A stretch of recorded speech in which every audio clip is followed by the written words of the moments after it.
নারীবাদ, নারীদের জীবন ও অধিকার নিয়ে কথা বললেই কিছু মানুষের প্রতিক্রিয়া খেয়াল করে দেখবেন তারা অন্য লেভেলের নারীবাদী। নারীর অধিকার চাইলেও তারা বাক্যের শেষে যদি, কিন্তু, তবে, যেহেতু, সেহেতু ইত্যাদি জুড়ে দিয়ে থাকেন। নারীর জীবনযাপন ও চিন্তাভাবনায় কোনো না কোনো পুরুষতান্ত্রিক শর্ত প্রযোজ্য তা বোঝানোর চেষ্টা করেন। কিভাবে চিনবেন এই পুরুষতান্ত্রিক নারীবাদীদের, ছদ্ম নারীবাদীদের বা সিউডো নারীবাদী আলট্রা প্রোম্যাক্সদের? চলুন দেখে আসি।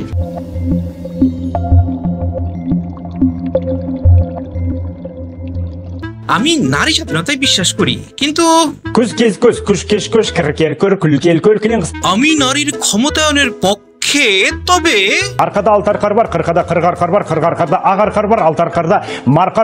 নারীরা অবশ্যই ঘুরতে যাইব, কিন্তু সাথে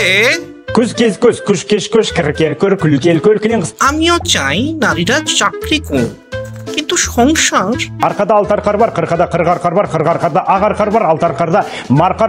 নারীর পোশাক নিয়ে আমার কোনো মাথা ব্যথা নেই। যদি শালীন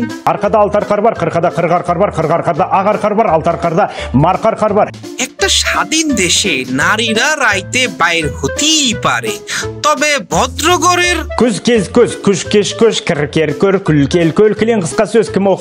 আমি নারীর নিজের সিদ্ধান্ত নিজে নিজে নেওয়ার পক্ষে, কিন্তু স্বামীর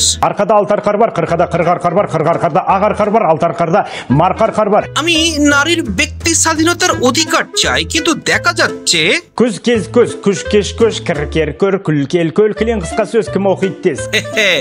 নারী পুরুষ সমান, কিন্তু সিগারেট